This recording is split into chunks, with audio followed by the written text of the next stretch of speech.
Good morning बच्चों। हम पढ़ रहे थे कक्षा 8 में सामाजिक विज्ञान का तीसरा अध्याय, जिसमें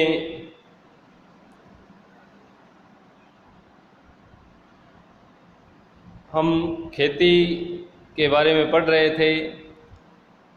1770 में पड़े अकाल ने बंगाल में 1 करोड़ लोगों को मौत की नींद सुला दिया। इस अकाल में लगभग 1/3 आबादी समाप्त हो गई। अब है खेती में सुधार की ज़रूरत।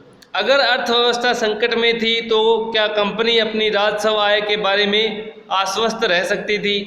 कंपनी के ज़्यादातर अफसरों को यह लगने लगा था कि ज़मीन में निवेश करना और खेती में सुधार लाना ज़रूरी है। यह काम किस तरह किया जाए, इस सवाल पर 2 दशकों तक बहस चली। आखिरकार कंपनी ने 1793 में स्थायी बंदोबस्त लागू किया। इस बंदोबस्त की शर्तों के हिसाब से राजाओं और ताल्लुकदारों को जमींदारों के रूप में मान्यता दी गई। उन्हें किसानों से लगान वसूलने और कंपनी को राजस्व चुकाने का जिम्मा सौंपा गया। उनकी ओर से चुकाई जाने वाली राशि स्थायी रूप से तय की गई। इसका मतलब यह था कि भविष्य में कभी भी उसमें इजाफा नहीं किया जाना था। अंग्रेजों को लगता था कि इससे उन्हें नियमित रूप से राजस्व मिलता रहेगा और जमींदारों को ज़मीन में सुधार के लिए खर्च करने का प्रोत्साहन मिलेगा। उन्हें लगता था कि क्योंकि राज्य और राजस्व की मांग बढ़ने वाली नहीं थी, इसलिए जमींदार बढ़ते उत्पादन से फायदा में रहेंगे। समस्या, मगर स्थायी बंदोबस्त में भी समस्या पैदा कर दी। कंपनी के अफसरों ने पाया कि अभी भी जमींदार ज़मीन में सुधार के लिए खर्चा नहीं कर रहे थे। असल में कंपनी ने जो राजस्व तय किया था वह इतना ज़्यादा था कि उसको चुकाने में ज़मींदारों को भारी परेशानी हो रही थी। जो ज़मींदार राजस्व चुकाने में विफल हो जाता था उसकी ज़मींदारी छीन ली जाती।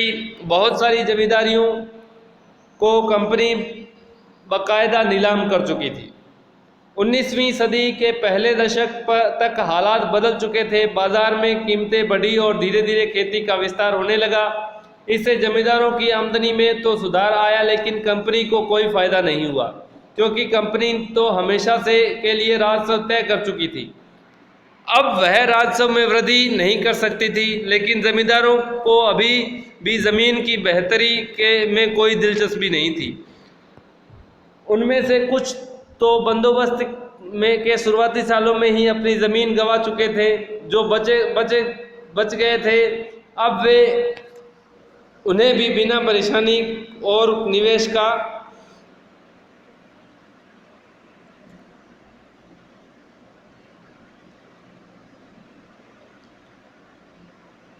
खतरा उठाए आमदनी की उम्मीद दिखाई दे रही थी। जब तक जमींदार किसानों को ज़मीन देकर उनसे लगान वसूल सकते थे, उन्हें ज़मीन में सुधार की परवाह नहीं थी। दूसरी तरफ गांव में किसानों को यह व्यवस्था बहुत दमनकारी दिखाई दी। किसान को जो लगान चुकाना था वह बहुत ज़्यादा था और ज़मीन पर उसका अधिकार सुरक्षित नहीं था। लगान चुकाने के लिए अक्सर महाजन से कर्जा लेना पड़ता था।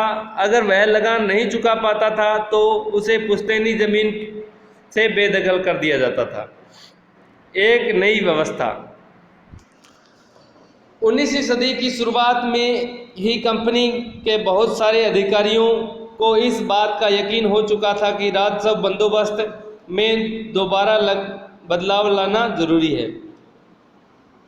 जब कंपनी को शासन और व्यापार के अपने खर्च चलाने के लिए और पैसे की जरूरत हो तो वह स्थायी रूप से राजस्व तय करके काम कैसे चला सकती थी?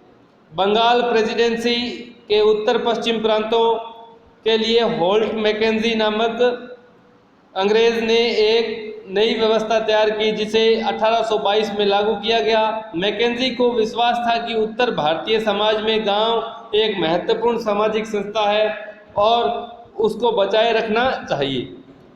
उसके आदेश पर कलेक्टरों ने गांव-गांव का दौरा किया, ज़मीन की जांच की, खेतों को मापा और विभिन्न समूहों के रीति रिवाजों को दर्ज किया। गांव के एक-एक खेत के अनुमति राजस्व को जोड़कर हर गांव या ग्राम समूह से वसूल होने वाले राजस्व का हिसाब लगाया जाता था। इस राजस्व को स्थायी रूप से तय नहीं किया गया, बल्कि उसमें समय समय पर संशोधन की गुंजाइश रखी गई। राजस्व इकट्ठा करने और उसे कंपनी को अदा करने का जिम्मा जमींदार की बजाय गांव के मुखिया को सौंप दिया गया।